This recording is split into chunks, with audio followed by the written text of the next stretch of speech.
Nandyal Transco office సమీపంలోని కనకాంబిక bar and రెస్టారెంట్లో యువకుడు మధుపై కత్తితో దాడికి పాల్పడ్డ అగంతకుడు మద్యం సేవించి వస్తుండగా కత్తితో పొడిచిన అగంతకుడు గాయపడ్డ మధును నంద్యాల ప్రభుత్వ ఆసుపత్రికి తరలించారు. ఈ సందర్భంగా గాయపడ్డ మధు మాట్లాడుతూ కనకాంబిక బార్లో మద్యం తాగుతూ ఉంటే పక్కన కూర్చున్న వారు మనసులో ఏదో పెట్టుకుని నాపై దాడి చేశారని, రోడ్డుపై ఉన్న టెంకాయల కత్తితో దాడి చేయడం జరిగిందని, రోడ్డుపైన నాపై దాడి చేస్తున్న చుట్టుపక్కల ప్రజలు కూడా స్పందించకపోవడం బాధాకరమని, నా సెల్ ఫోన్ నుండి 198 ఫోన్ చేయడంతో హాస్పిటల్కు చేరుకోవడం జరిగిందని, నాపై దాడి వారిపై కఠిన చర్యలు తీసుకోవాలని ఈ విధంగా ఆవేదన వ్యక్తం చేశారు. కేసు నమోదు చేసి విచారిస్తున్నారు పోలీసులు.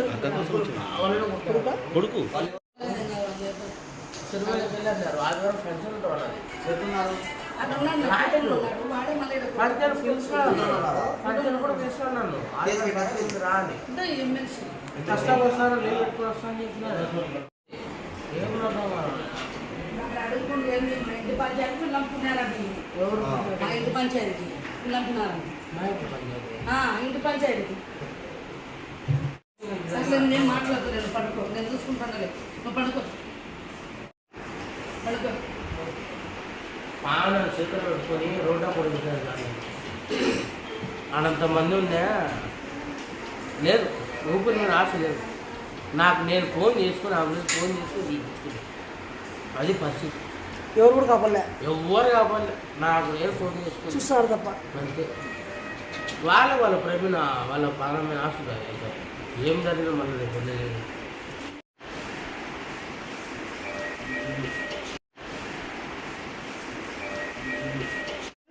జీ మధు ఏం జరిగింది? ఎక్కడ ఇది కనకాంబిక బార్లో జరిగింది. తను అది అపార్ట్మెంట్ జరిగినది. అంటూ వాళ్ళు నాతో పాటు వచ్చిన వాళ్ళ రిలేటివ్సే అనుకోకుండా ఇది వెళ్ళిపోయినారు. వాళ్ళు అయిపోయింది, అంత అయిపోయినాక వచ్చిన మేము వేరే వాళ్ళు అయిపోయింది. వారు మాత్రం వాళ్ళ ఫ్రెండ్స్ దొరుకుని వచ్చి ఇలా జరగడం జరిగింది. ఎందుకు జరిగింది అసలు సంఘటన? ఎందుకు ఆయన అహం అడ్డుకొచ్చింది. వాళ్ళ క్యాస్ట్ రెడ్డిస్ వాళ్ళ క్యాస్ట్ అడ్డకొచ్చింది. ఎవరు అతను? అతను లాయర్ పెట్టాలి తెలియదు సార్. వాడు లాయర్ అని చెప్పినాడు. వాళ్ళు రెడ్డిస్ అంటారు. వారికి ఏమో నాకు తెలియదు సార్, ఐడియా లేదు. అది జరిగింది అలా. మిగతా అయితే నాకు తెలియదు. నన్నైతే కొట్టడం వల్ల నాకు బలంగా కొట్టడం వల్ల సూదాయిపోయినా తప్పించు ఇంకే బాగా ఉండేది సార్. కొట్టడం వల్ల వాళ్ళు నన్ను ఆడుండే వాళ్ళ సిబ్బంది వాళ్ళు తప్పించినారు.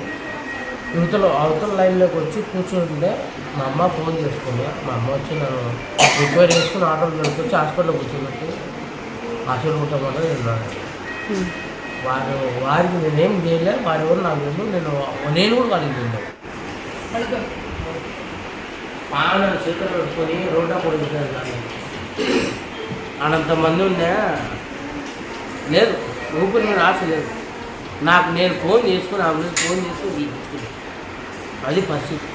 ఎవరు కూడా కాపాడలే, ఎవరు కాపాడలే. నాకు నేను ఫోన్ చేసుకుని చూస్తారు తప్ప అంతే. వాళ్ళ ప్రేమ వాళ్ళ ప్రాణమైన ఆశ